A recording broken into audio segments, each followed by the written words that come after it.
고린도 지역에서 이제 사역을 끝내고 나서 이제 바울은 겐그레아를 거쳐서 이제 에베소, 그리고 에베소를 거쳐 또 이제 다시 안디옥으로 돌아가게 됩니다. 근데 그때에 아굴라와 브리스길라도 바울을 함께 따라 나서게 돼요. 이제 그러면서 이제 바울은 그 고린도 지역 바로 옆에 있는 이 겐그레아라고 하는 지역에 가서 머리를 삭발을 하다시피 거의 하게 됩니다. 왜 그랬는지는 어디에서도 찾아볼 수는 없지만 뭔가 중요한 뭔가 결단, 하나님 앞에 뭔가 결단이 있었던 것 같아요. 이 이후에 이제 그 아가야 지역을 떠나서 다시 아시아 지역에 있는 에베소로 향하게 됩니다.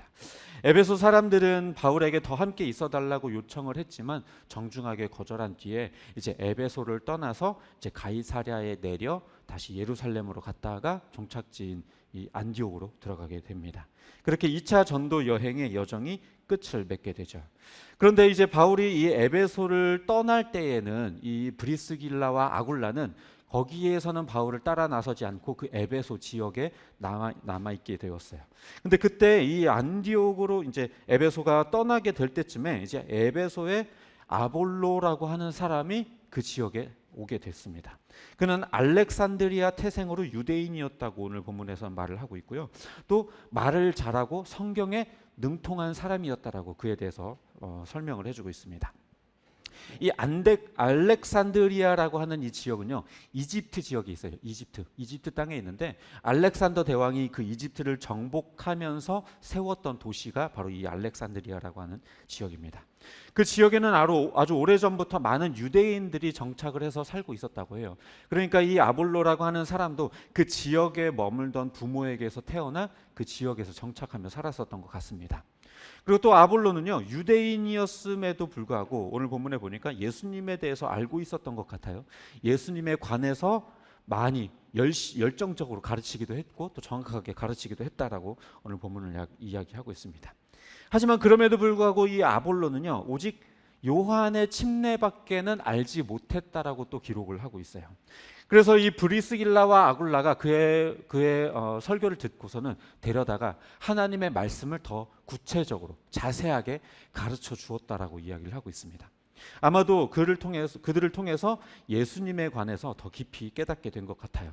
이 이후에 이 아볼로는요, 그 복음을 듣고서 아가야 지역으로 떠나기를 원했어요. 이 아가야 지역이 그러니까 원래 바울이 아까 있었던 고린도와 겐그레아가 있는 그 땅, 그 지역으로 가기를 원했습니다. 그래서 성도들은요, 이 아볼로를 격려해주고 그 지역에 있는 아가야 지역에 있는 성도들에게 편지를 보내서 이 아볼로를 기쁘게 좀 받아달라, 이렇게 이야기까지 하게 됩니다. 그래서 결국에 이제 아볼로는 그 아가야 지역에 가게 되고 그곳에서 이미 예수님을 믿고 있는 성도들에게 복음에 대해서 더 구체적으로 설명을 하게 되고 그들에게 도움을 주었다라고 이야기를 하고 있습니다. 오늘 본문에서 말하기를요, 이 아볼로는 요한의 침례밖에 알지 못했다라고 기록을 하고 있잖아요. 그럼 이 요한의 침례밖에 몰랐다라는 것은 도대체 무엇을 의미할까? 그럼 이 침례 요한이 행했던 이 침례는 무엇인가를 우리가 알아야겠죠. 이 침례 요한은요, 예수님이 오기 전에 있었던 사람이에요. 예수님의 오실 길을 예비했던 사람이라고 이야기를 하죠.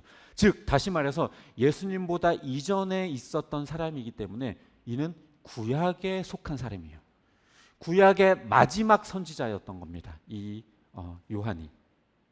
그래서 이 침례 요한은요, 사람들에게 침례를 주면서 회개를 가르쳤어요. 회개하라, 하나님 나라가 가까이 왔다 라고 하면서 너희들이 이제 회개해야 된다라고 하면서 그들이 회개할 때에 회개한 사람들에게 너희가 죄 씻음을 받았다라고 하는 그런 의미로, 그런 상징적인 의미로 그들에게 물에 넣었다 빼는 그 침례를 행하게 된 거예요. 그러니까 이 침례 요한이 행했었던 이 침례는 어떤 의미가 있냐면 죄 씻음, 회개의 의미가 있는 거예요. 물론 그렇다고 해서 그 침례를 받았다고 해서 죄가 씻어졌다라는 말은 아니지만 그것을 상징적으로 너가 회개했기 때문에 하나님께서 너희 죄를 용서해 주실 거야 라고 하는 상징적인 의미로 그 예식을 행했던 거죠. 그러니까 이 침례 요한은 회개라고 하는 상징 외에는 다른 의미를 그 침례에다가 부여하지 못했던 거예요. 그런데 이 아볼로 역시도 침례 요한의 침례밖에 몰랐으니까, 즉 사람들에게 침례를 행하기는 행하지만 그것에 예수 그리스도와의 연관성을 연결시키지 못하고 그저 회개하는 사람들에게만 그렇게 행하는 그런 침례를 행했다라는 것입니다. 하지만 우리가 아는 것처럼 예수님 이후에 이 침례라고 하는 것은요, 예수님께서 십자가에 달려 죽으시고 또 부활하신 그 사건을 보여주는 그런 상징적인 의미가 되었죠. 그래서 내가 침례를 받음으로 인하여서 예수님의 십자가의 죽으심과 부활에 내가 동참하는 자가 되고 예수님의 죽음과 부활에 또 연합하는 자가 되고 또 그것을 기념하고 기억하는 것을 상징하게 되는 것이죠. 그러니까 이것을 통해서 우리가 예수님의 그 죽으심과 부활을 간접적으로 그리고 영적으로 경험하는 아주 중요한 예전이 되었던 거예요. 그런데 이 아볼로라고 하는 이 사람은 이 의미를 몰랐다라는 거죠. 그러니까 침례 요한의 침례만 알았다라는 것은 예수님 이후에 담겨지게 되었던 이 예수님의 죽음과 부활이라고 하는 이 개념을 그는 깨닫지 못하고 있었다라는 것입니다. 침례뿐 아니라요, 그의 가르침도 마찬가지예요. 25절에 보면요, 아볼로가 이미 주님의 도를 배워서 알고 있었고 또 예수님의 일에 관하여 구체적으로 정확하게 가르치고 있었다라고는 이야기를 하고 있죠. 그렇지만 여기에서 뭐라고 얘기하면 예수님의 일에 대해서, 즉 예수님이 이 땅에 오셔서 하셨던 사역들, 기적들, 놀라운 이야기들, 말씀들 뭐 이런 것들에 대해서는 구체적으로 가르쳤지만 그분이 예수님이 그리스도라는 사실에 대해서는 몰랐던 것으로 보여요. 왜냐하면 28절에 보면 이 아굴라와 브리스길라의 그 가르침을 받고 나서 그가 비로소 하기 시작한 것이 뭐냐면 예수님이 그리스도라는 사실을 성경을 통해 전파하고 논박하기 시작했다라고 이야기를 하고 있죠. 그러니까 아볼로는 이 아굴라와 브리스길라를 만나기 전에는 주님의 도를 전하긴 전했지만 온전하지 못했고 그것이 예수님이 하나님과 어떤 관계에 있는지 그분에 통해서 우리가 어떻게 구원을 받을 수 있는지에 대한 이야기에 대해서는 그가 알지 못했다라는 거예요. 그래서 예수님이라고 하는 그분을 그냥 하나의 어떤 위대한 선지자 정도로만 이해하고 그분에 대해 그분이 이러한 일들을 하셨다라고 전하긴 했지만 그분이 구원자가 되시고 구주가 되시고 그리스도 즉 하나님의 아들이라는 사실에 대해서만큼은 깨닫지 못했었던 것으로 보입니다. 하지만 그럼에도 불구하고요, 이 아볼로는 말씀을 향한 열정을 가지고 있는 사람이었어요. 그는 알렉산드리아 지역의 사람임에도 불구하고 에베소까지 건너와서 자기가 가지고 있는 지식이 온전하지도 않고 예수님에 대해서 다 잘 알고 있지도 않음에도 불구하고 하나님의 말씀을 알고 있는 것을 사람들에게 전파해야겠다라고 하는 그 열정이 굉장히 넘쳐났었던 사람인 거예요. 그래서 에베소까지 와서 그 복음을 전했어요. 여행으로 온 것도 아니었고 살기 위해서 온 것도 아니었고 오로지 말씀을 전하기 위해서 에베소까지 왔어요. 뿐만 아니라 후에 말씀을 더 깊이 깨달은다면요, 그 열정이 어디로까지 또 불이 붙게 되냐면 아가야 지역까지 찾는 말씀을 전하러 가야겠다라고 하는 생각을 하게 되었죠. 그만큼 그는 말씀에 푹 빠진 사람이었고 그것을 전하고 가르치는 것에 대한 열정을 가지고 있었던 사람입니다. 또 오늘 본문에서 그는요, 말도 상당히 잘하고 성경에 능통했던 사람이라고 가르치고 있죠.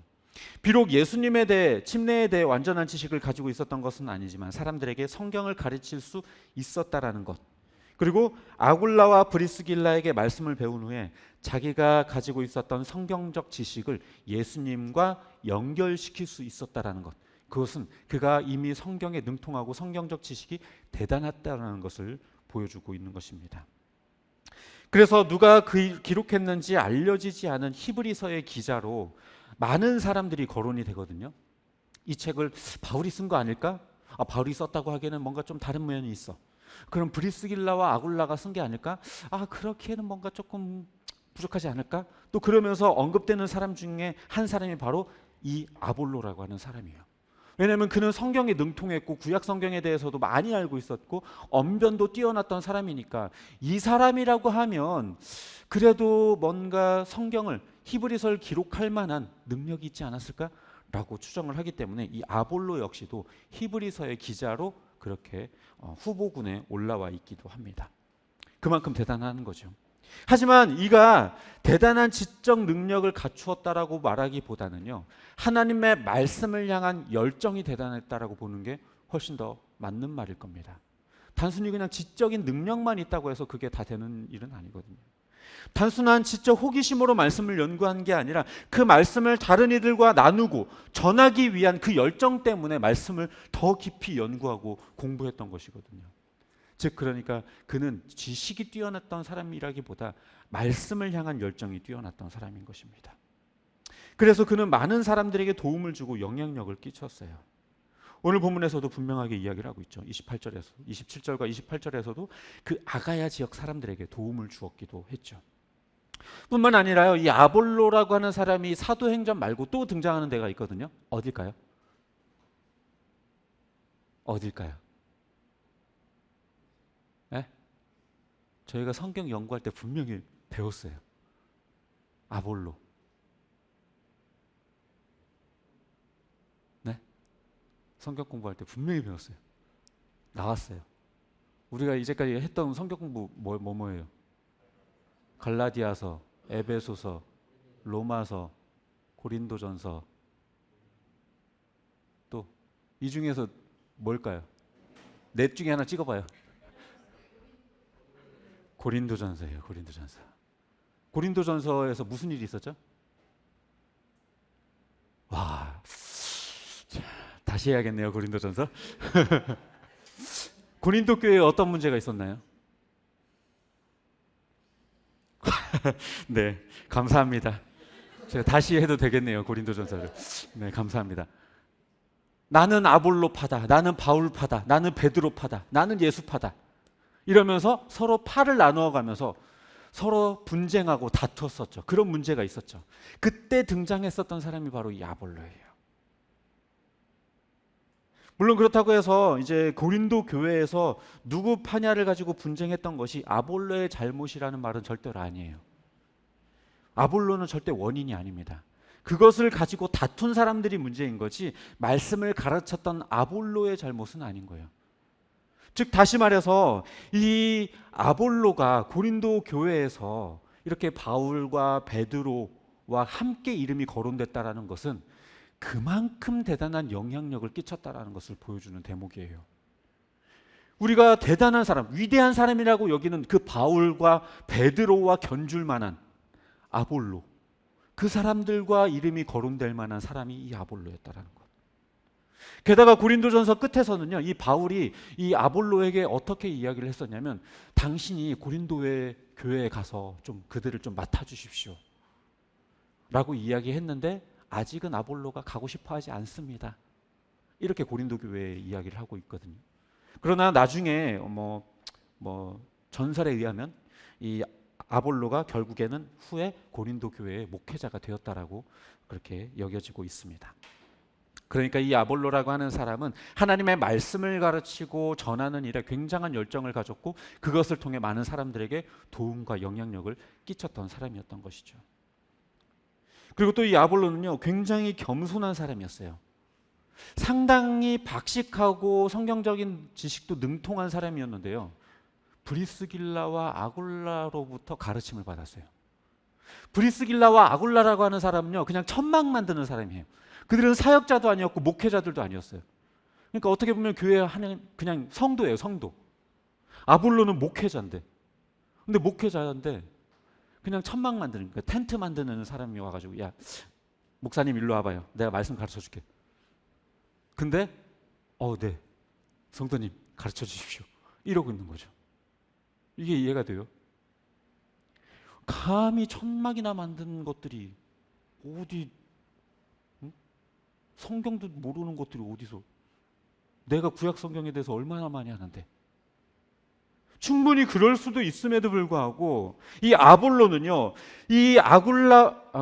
아볼로는요, 아굴라와 브리스길라로부터 그 말씀을 배우는 일에 있어서 전혀 편견도 가지지 않았고 선입견도 가지지 않았어요.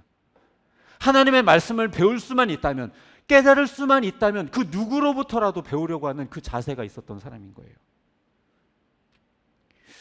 하나님께서는 이렇게 조금은 부족하지만 열정적이고 겸손한 이 아볼로를 택하여 부르셔서 이방 선교의 한 획을 그을 수 있는 한 축으로 그를 부르셨어요. 베드로와 바울과 견줄 만큼 그 이름이 거론될 만한 사람으로 그를 부르셨습니다. 그런데 우리는요, 때로 바울과 베드로처럼 굵직굵직한 사람에게 집중을 하죠. 성경을 볼 때 다윗, 바울, 베드로, 이런 굵직굵직한 사람들의 스토리에는 굉장히 관심을 갖고, 와, 대단하다, 어떻게 이렇게 했을 수 있을까. 그러나 아볼로 같은 사람에 대해서는 아까도 봤처럼 어디에 등장했더라, 관심이 없어요. 예수님의 제자나 뭔가 극적인 변화를 경험하며 사역에 굵은 선을 남기는 사람들에게는 집중을 해요.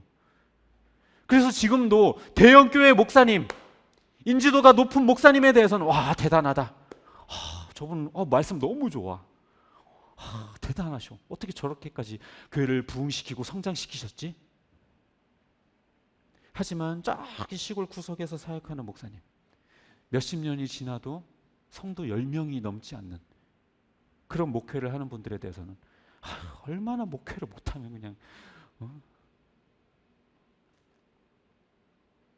그러나 하나님의 시선에서는 그렇지가 않아요. 하나님은 하나님의 나라를 위해, 그 복음을 위해 한 사람 한 사람 모두 귀하게 부르시고 하나님께서는 그들을 세우시는 거예요. 거기에는 귀천이 없어요. 큰 교회를 해야 대단한 목사님이고 작은 교회를 하면 미천한 목사고, 그런 거 없어요. 하나님이 보실 때에는 바울은 대단한 자기의 사역자고 아볼로는 형편없는 인간이고, 그렇지 않아요. 하나님이 보실 때는 바울도 귀하고 아볼로도 귀했던 거예요. 말씀을 정리합니다. 사실 사도행전은요, 바울을 중심으로 기록되었고 바울의 전도를 중요하게 다루고 있기는 하지만 복음 전도에 있어서 중요하지 않은 사람은 없어요.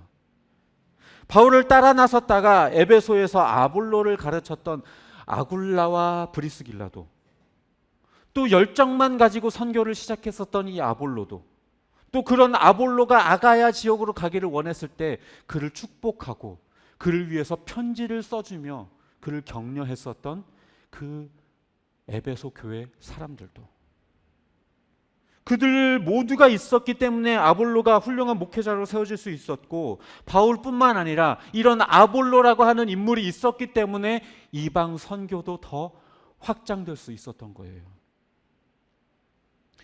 우리는 우리 스스로에게도 마찬가지예요. 우리 스스로를 너무 작게 여기고 나의 작은 신앙이 하나님 나라의 확장에 별 도움이 되지 않을 거라고 생각해요. 내가 기도하는 것, 내가 교회를 다니는 것, 내가 신앙생활하는 게 그래도 목회를 해야 되지 않을까, 뭔가 선교를 해야, 뭔가 대단한 일을 해야 하나님이 크게 여기시고 기쁘게 여기실 거라고 생각을 해요. 하지만 그렇지가 않습니다. 내 자녀를 위해 눈물로 기도했던 그 시간, 믿음 안에서 나 하나라도 바르게 서려고 애썼던 그 모든 것들, 그것들이 하나님의 부르심 앞에 그것을 우리가 합당하게 행하는 것들인 거예요. 우리는 뭔가 선교사가 되고 목회자가 되고 자기 인생을 완전히 사역적인 일에 바치는 것만이 하나님의 부르심에 대한 온전한 반응, 뭔가 큰 일을 하고 대단한 사역을 하는 거라고 생각을 해요. 아니요, 그렇지가 않아요. 내가 다니는 직장에서, 내가 만나는 사람들에게서, 내가 관계하고 있는 그 모든 관계들 속에서 내가 그리스도인으로 살아가는 것, 그것이 훨씬 더 큰 사역이에요. 목회자가 되는 것보다, 선교사가 되는 것보다. 제가 청년들에게 말씀을 가르칠 때 그런 이야기를 한 적이 있어요.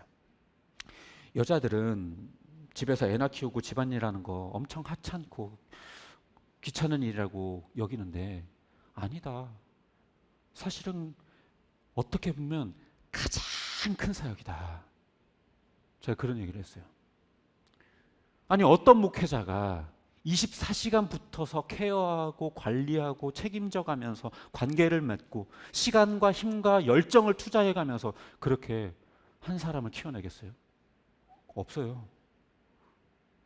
부모 말고는, 특히 엄마 외에는 하기 힘들어요. 아빠들은요, 애들 한 2시간만 보고 있으면 나자빠져요. 엄마니까 가능해요. 어쩌면 인생에서 가장 값진 사역일지도 몰라요. 교회를 성장시키고 아무리 수많은 사람들을 전도해도 자기 자녀를 믿음 안에 키워가는 것보다 더 확실한 전도는 없어요. 평생 여러분들이 나가서 전도해봐요. 정말 확실한 한 사람을 키워낼 수 있는지 어려워요. 그러나 내가 내 자녀를 위해서 기도하고 눈물 뿌려서 무릎으로 키워낸 그 자녀 한 사람, 그것보다 값진 열매가 어디 있겠습니까?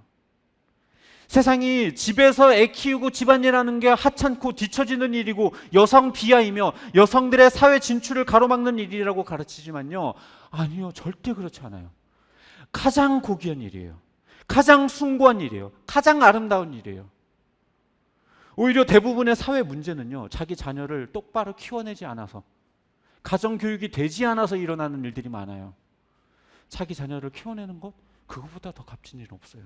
즉 다시 말해서 이 세상에 하찮고 미천한 일이라는 건 없다라는 거예요. 정말 내가 하나님의 사역을, 하나님에게 부름받은 자로서 내가 애를 키우는 것이 내 사명이라고 생각하고 그것을 아름답게 감당한다면 그것보다 더 귀한 사역이 없어요.